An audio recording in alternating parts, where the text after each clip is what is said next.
ಯಶಸ್ವಿನಿ, ನಿಮ್ಮಮ್ಮ ಮಾತಾಡ್ತಿರೋದು. ಚೆನ್ನಾಗಿ ಓದಮ್ಮ. 1 to 10th ಇಲ್ಲೇ ಓದಿದ್ಯಾ. ನೀ ಸ್ಕೂಲ್ಗೂ ಒಳ್ಳೆ ಹೆಸರು ತರಬೇಕು, ಒಳ್ಳೆ ಮಾರ್ಕ್ಸ್ ತರಬೇಕು. ನೀನು ಟೀಚರ್ಸ್ಗೆಲ್ಲನ ಒಳ್ಳೆ ಮಾರ್ಕ್ಸ್ ತಂದರೆ ನೀನು ಚೆನ್ನಾಗಿ ನಿನ್ನ ಎನ್ಕರೇಜ್ ಮಾಡ್ತಾರೆ. ನಮಗೂ ಒಂದು ಒಳ್ಳೆ ಹೆಸರು ಸಿಗುತ್ತೆ ಕಣಮ್ಮ. ನೀನು ಏನೇ ಕೇಳಿದ್ರು ನಾವು ಅಷ್ಟೇ, ಏನು ಮಾಡ್ತೀವೋ ಏನೋ ಗೊತ್ತಿಲ್ಲ, ದುಡ್ಡಿರುತ್ತೋ ಇರಲ್ವೋ ನಮಗೂ ಗೊತ್ತಿಲ್ಲ. ಬಟ್ ಆದ್ರೂ ಜೋಡಿಸಿ ನಿನಗೋಸ್ಕರನ ಕಷ್ಟ ಬಿದ್ದು ತಂದು ಕಟ್ಟಿದ್ದೀವಿ ಅಮ್ಮ. ಆದ್ರೂ ಚೆನ್ನಾಗಿ ಓದಬೇಕು, ಚೆನ್ನಾಗಿ ಮಾರ್ಕ್ಸ್ ತೆಗಿಬೇಕು, ಎಫೆಕ್ಟ್ ಹಾಕಿ ವರ್ಕ್ ಮಾಡಿ ನೀನು ಚೆನ್ನಾಗಿ ಓದಿದರೆ ನಮಗೂ ಒಂದು ಬೆಲೆ, ಸ್ಕೂಲ್ಗೂ ಒಂದು ಬೆಲೆ, ಟೀಚರ್ಸ್ಗೂ ಒಂದು ಬೆಲೆ ಸಿಗುತ್ತಮ್ಮ.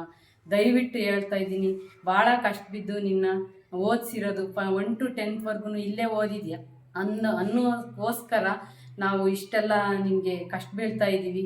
ನಾವು ಏನೇ ಇದ್ರೂ ನಿನಗೆ ತಗೊಂಬಂದು ಕೊಟ್ಟು ಸಹಕರಿಸ್ತೀವಿ. ಆದರೂ ನೀನು ಚೆನ್ನಾಗಿ ಓದಿ ಒಳ್ಳೆ ಮಾರ್ಕ್ಸ್ ತಂದು ಸ್ಕೂಲ್ಗೆ ಒಳ್ಳೆ ಹೆಸ್ರು ತರೋಂಥ ಚೆನ್ನಾಗಿ ಓದಿ ಮಾಡಲಿ ಅಂತ ನಾನು ಕೇಳ್ಕೊತೀನಿ.